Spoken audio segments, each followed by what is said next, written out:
Well, hello, that's me again. Today is February 5th. It's Monday. Happy Monday, everybody. We all know, love to work and spend ourselves. Who knows for what purpose. But let's start from the get-go. This is absolutely amazing. I love this. So we have Mr. Bill Crystal. It's neocon, who reacting to Tucker being in Moscow, and here's the guy who he's moron.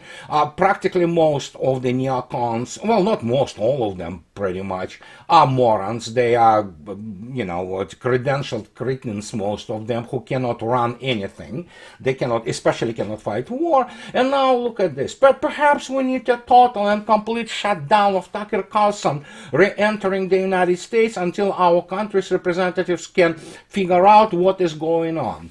Well, there you go. Why they are so desperate, and as my friend Pepe Escobar reports from Moscow, they just try to follow Tucker everywhere, because they are absolutely afraid, and they are just in a clear panic mode, because obviously if Tucker gets to interview Vladimir Vladimirovich Putin, that will be a severe blow to Biden administration, whose whole idea about Russia and about special military operation is built,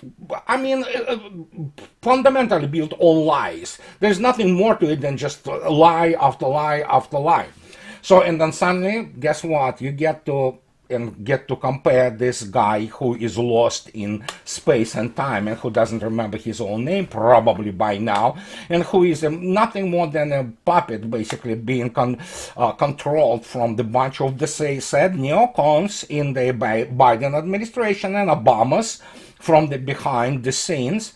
And then you suddenly have this guy, Vladimir Vladimirovich Putin, who, unlike the reports from this trash, both in human and information terms from the tabloids, there are no serious media anymore, corporate media anymore in the West, that he is supposed to die from cancer. He soiled his pants while falling down the stairs, and all this garbage and trash which they feed, this hoi polloi, so to speak. And you have this guy who is calm, very concentrated, and his demeanor is always friendly, and so kind of, contrast is pretty dramatic, isn't it? And then, of course, you have the issue of the catastrophe. Already the fight is within Avdiivka now, and it's just Russians again will proceed slow, not to trying to preserve its personnel, unlike it is the case with the armed forces of Ukraine.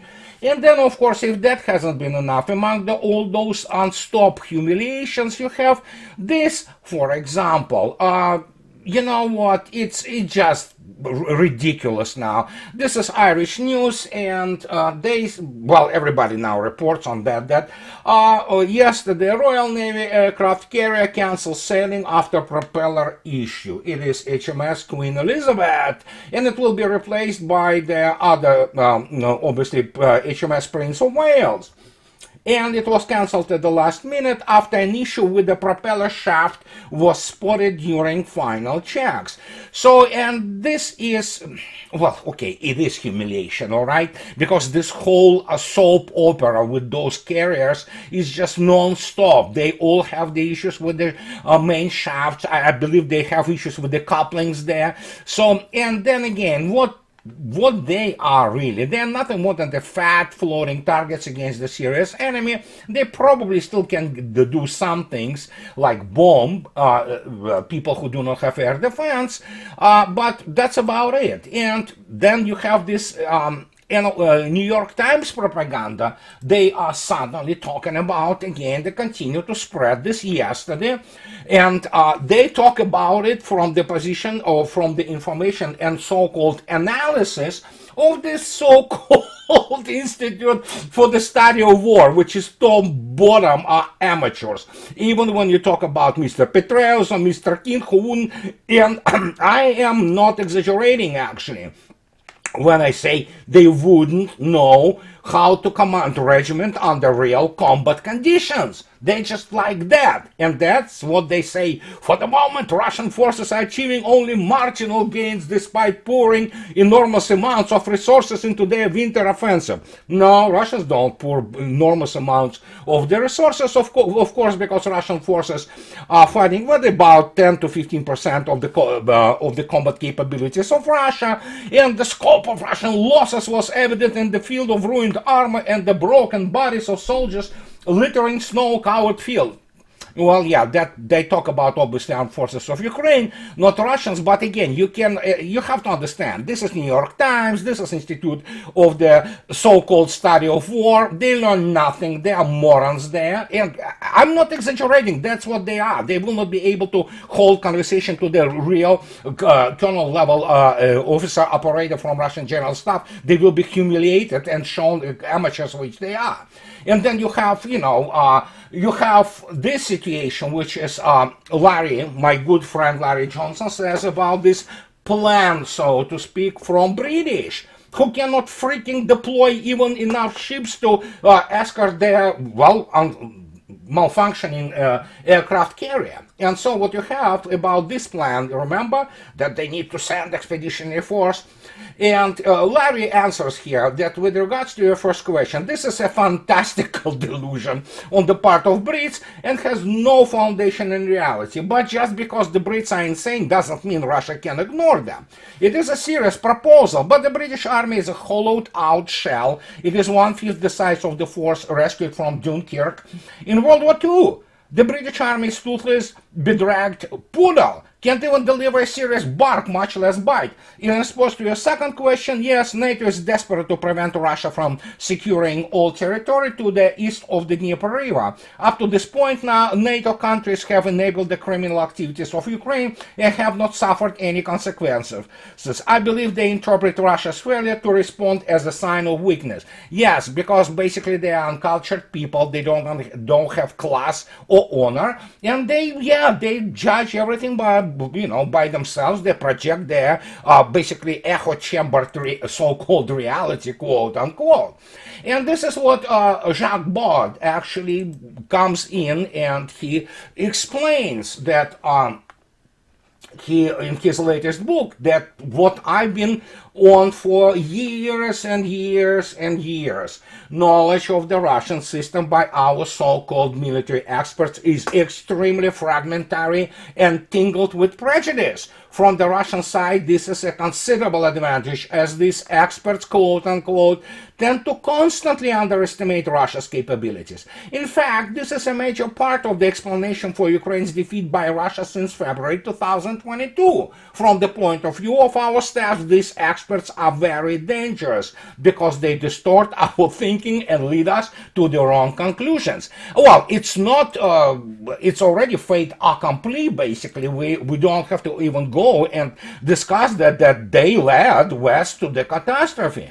And the question is here is very simple. The catastrophe is so huge that let me demonstrate to you some very interesting thing. I go to the Yahoo News as the news aggregator, as well as I go, for example, on the Russian side as Glad. I don't take most what they write seriously, but I go to those sites as the news aggregator. Look, 2 days ago. Today, actually, it's pretty much the same, except it's dominated by this stupid Grammy. Look at this.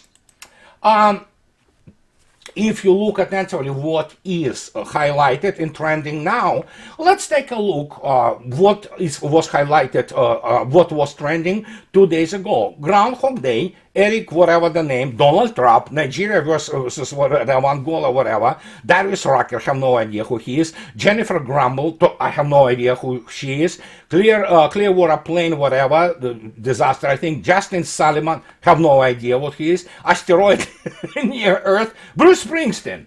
Okay, where's Ukraine? It's just half a year ago, the whole thing was, front and rear, everything was about Ukraine, and then suddenly it's gone. Well, the reason it is gone because they have to face now how incompetent they are and how they do not understand modern warfare. As I already stated, that those American generals, Pentagon, big time, top brass, they wouldn't know how to command a regiment under modern combat conditions. They will not understand. They do not understand it. They are not taught it, and of course, they do not even understand. As I wrote in my books, and I will reiterate again, the overall educational level of any young lieutenant going out of any military academy in Russia and Soviet Union is much higher than whoever is being produced through primarily officer candidate schools and ROTC,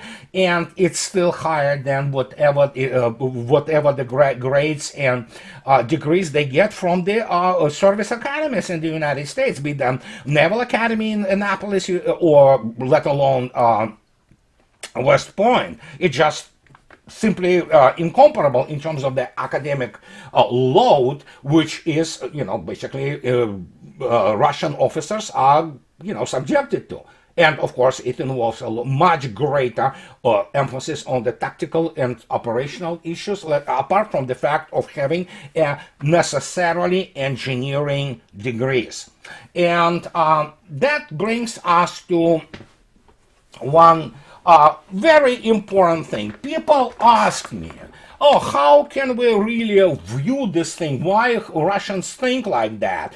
And I already stated that last time when I spoke about Russian way of war, and it was revolving around new book by Jacques Bart.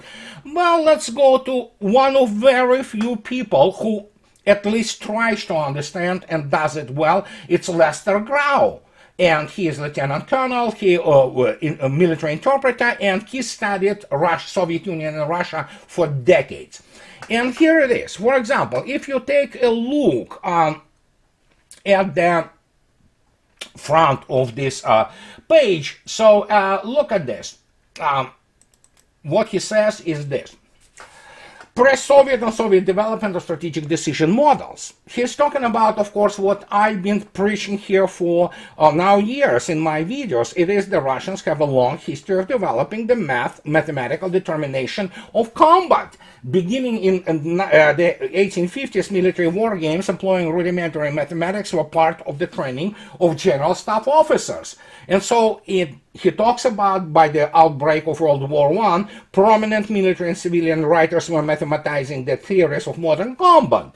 Of particular significance were the contributions of Mr. Osipov, working independently of Frederick Lanchester, which derived a series of finite, it's difference equations for predicting the combat outcomes. And actually, as you remember, and it's good to repeat it, Mr. Osipov wrote the fundamental piece, so to speak, essay on what is called the estimation of the victims of the war, where he introduced the attrition model, and since then it was modified many times and was expanded and embellished. And so he talks about here, Lester Grau, about the Soviet research institutes, which they focused methodologies, quantitative methods, and mathematical models to support decision-making at all command levels in the Ministry of Defense, General Staff, and Armed Services.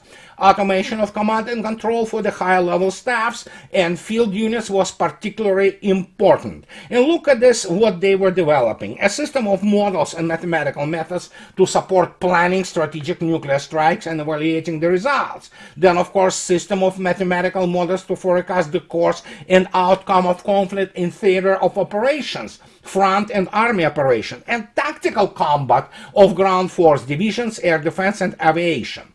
And of course, more models to automate and provide informational support, and systems of models to support mobilization and other things which are related to the actual combat. And so when you look at it and say, how do you basically do it? How do you really mathematize it? And I deliberately, obviously, removed any kind of the much more complex mathematics, especially going into the issues which are, of course, differential equations and require calculus and things of this nature. However, And they are talking here about Soviet, Lester Grau talks here about Soviet approach. The algorithmic model describes the sequential nature of logical and quantitative procedures with sufficient accuracy for staff work. And they talk about those research institute working for the main operational directorate of general staff undertook development of the model. And guess what? As we already know, evidently those models now already, of course, supplemented by big advances in the computer hardware and software, evidently work just fine. And he's talking about this correlation of force and means model. At the strategic level, calculation units were divisions, while battalions and companies were calculation units of the operational tactical level. And he is introducing here, for example, nomograms of how you can predict all kinds of things, be them required force or the losses and things like that. And Soviet coefficients of combat power were developed for different Soviet and Western weapons systems using firepower, survivability, rates of fire, and mobility. T-55 tank was used as base one against which to measure other systems.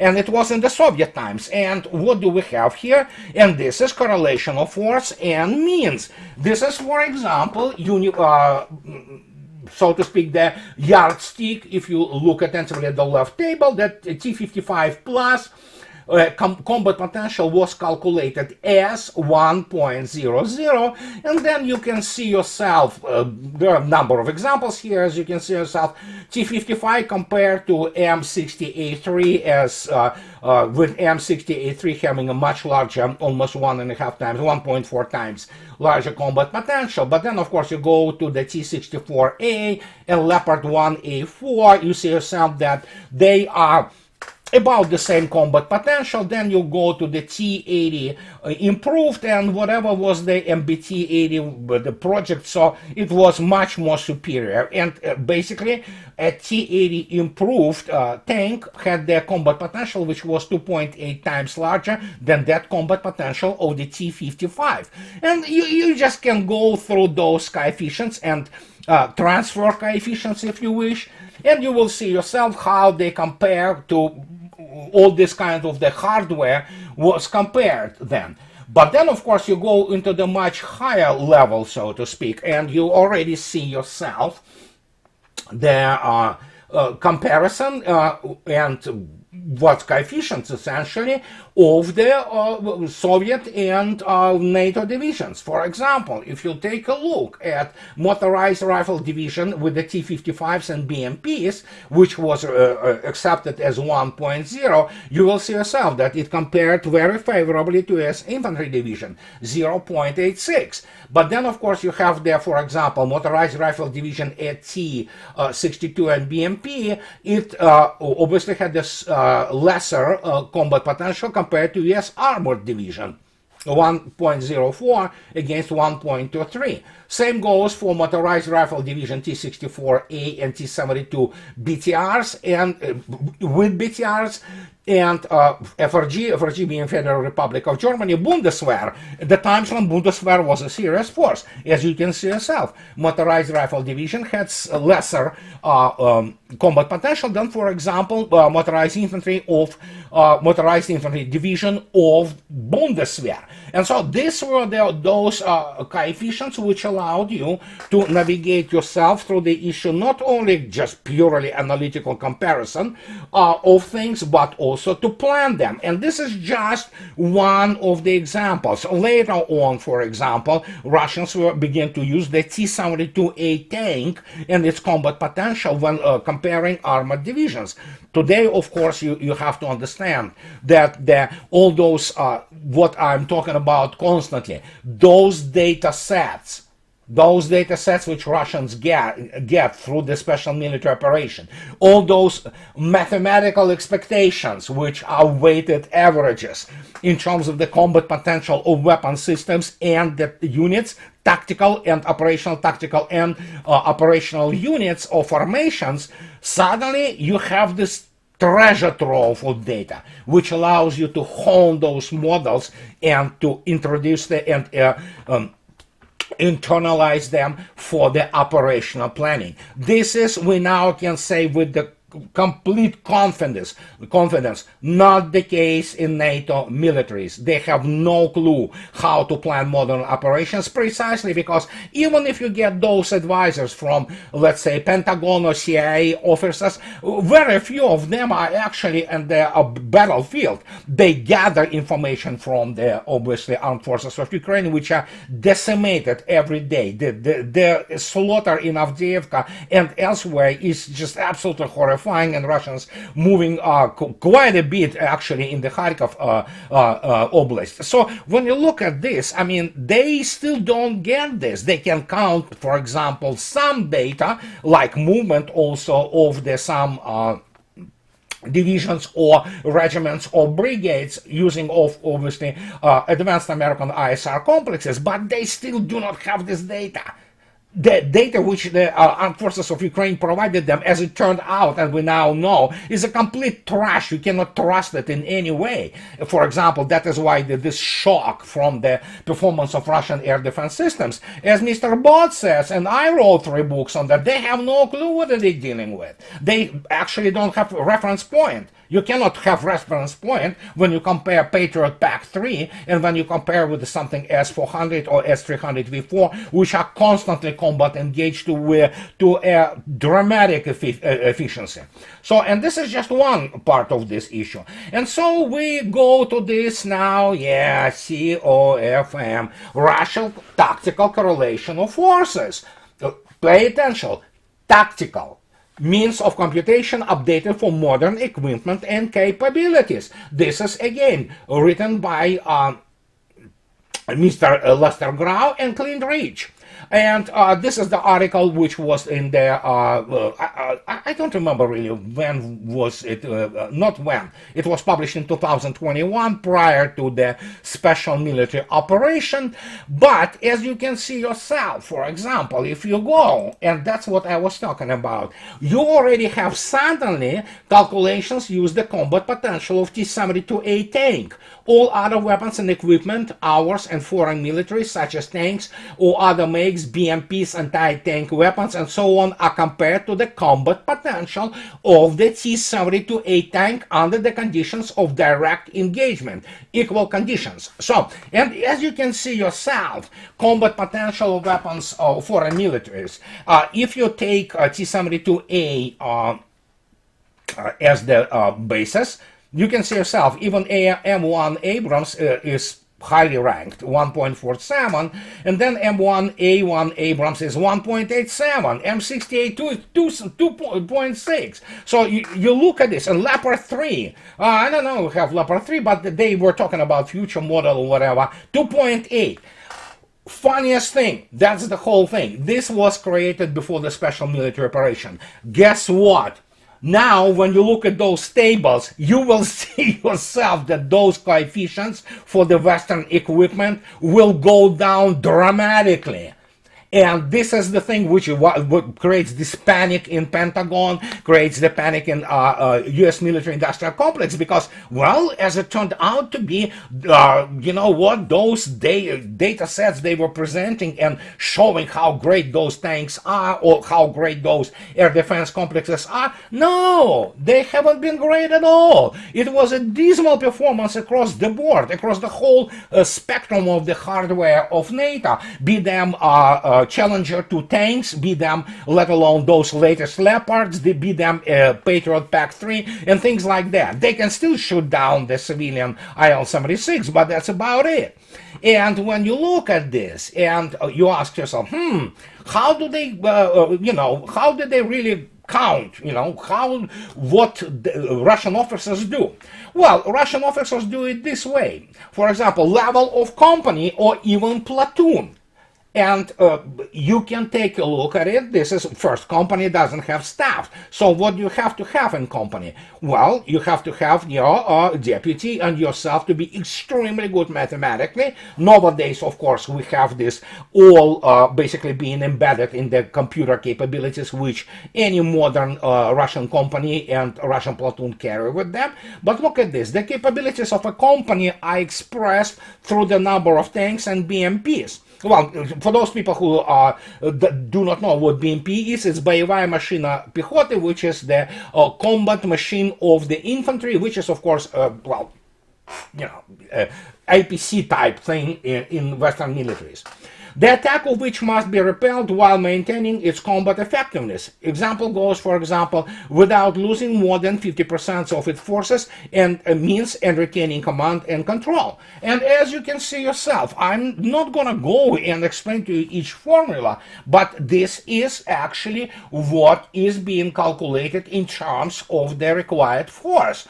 And when you know what the required force is, and especially, you know, is now updated with the modern data sets from the special military operation, you know how to organize your defense or offensive, depending on the tactical situation, properly, where to emphasize things. And you see, you can calculate KT and KBMP represent the number of enemy tanks that can be destroyed. And this is how you calculate. BP, BPR are the combat potentials, CPs of the weapons and equipment in force-on-force dual combat, as already we have been talking about. And there is obviously, you throw in issues of the ATGM, anti-tank guided missiles, and there you go. When you know those numbers, when you also, for example, defensive combat capabilities of a platoon in their calculation, as you can see yourself, introduction of the coefficient 0.7 is the portion of force-on-force dual combat weapons necessary for defeating enemy tanks. So you suddenly get to this thing like, yeah, they look at it indeed mathematically. And here is those formulas, and for example, you can calculate even the number of automatic rifles, machine guns, and other small arms and their combat rate of fire. So as you can see yourself, it is all sigma notations and are all ratios, and this is the fundamental basic mathematics which you need to understand on the tactical level, even on the level of the platoon.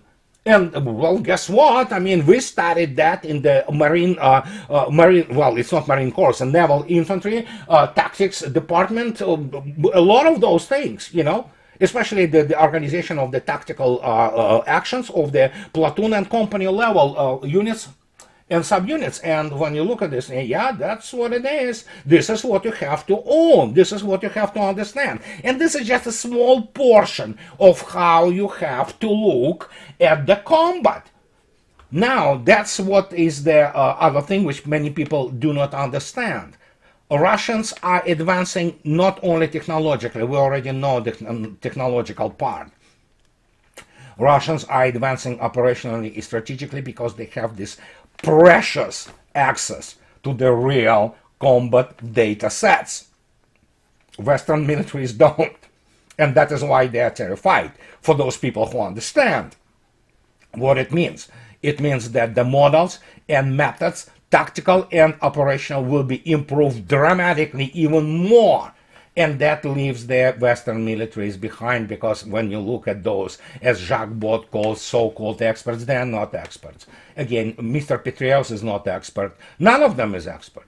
They don't know what they're dealing with. They don't understand how to fight. The only thing they know is how to blow things like they do now. They bomb some, you know, abandoned huts in the desert just to show to neocons and those morons who run that, hey, look at this, we still got firepower. Yes, United States Army and armed forces, they still got the firepower. The problem is, how do you employ it against the modern, absolutely the paradigm shifting warfare? U.S. military is basically 1980s military, designed to be an expeditionary force and fight some, you know, the guys in sandals. That's the reality of it. And if to demonstrate to you that Russians really do not really care anymore about what Western military think and how they think, we have this. This is very important. It was yesterday. And Mr. Miroshnik, he's talking about the issue of the yet another military crime, war crime, committed by Washington's lapdogs in Ukraine when they bombed their actually bakery and killed 28 people, the number of them still being dug out. And Miroshnik, the West agreed with the armed forces of Ukraine to strike at Lysychansk. And he talks about that Russia continues to record all of Kiev's war crimes. And the case in Lysychansk will also be reflected. It must be understood that the use of American system by the armed forces of Ukraine is an attack, makes the United States accomplices in the atrocities. Oh yeah, we know that. This was told to the newspapers Vzгляд by the ambassador at large of the Ministry of Foreign Affairs for the crimes of the Kiev regime, Rodion Miroshnik. Earlier, as a result of a strike by the armed forces of Ukraine on a bakery in Lysychansk, 28 people were killed and very many wounded. So, yeah, that's pretty much the only warfare they know how to do, to blow civilian targets. And don't be surprised that they will try to even probably repeat something like, God forbids, Beslan, taking children. They already kill children anyway. So, and they already rape people, those armed forces of Ukraine. So this is the type of people which fits perfectly with the neocons. And when you look at the panic by Crystal, so, well, he should be panicking, really. But Tucker is just a, American citizens who exercise their First Amendment right. And this is what's still retained in United States. You still can raise your voice, and you still could be heard. And the Bill of Rights here is a constitutional reality, unlike it is in the Western Europe, which is, well, it's a totalitarian death cult now, basically, in Europe, and, we know where it is all going. So, and this is what I wanted to tell you today, and to explain to you a little bit of the mathematical approach, which is a small portion of what I was trying to start it before the start of the SMO, if you look attentively at my initial videos. But now, the events overtook us, and, well, I to a large degree predicted it, but yeah, as I already stated, they do not understand how to learn. They might learn a couple of two, tactical tricks, but it's normal. Tactics changes all the time. And as my friend Vladimir Trukhon says, yeah, it's swing. We get some, they get some, so, but remember, war is won and victory is achieved only on operational strategic level. And we can say now with the confidence, they don't know how operations are conducted in NATO. So, and this is everything I needed to tell you today. And as usual, guys, those who like what I do, please subscribe to my channel. And those who can afford, please buy me a Cofm too, or just support me on the Patreon. And this is it for today, and I'll talk to you later, guys. Bye-bye.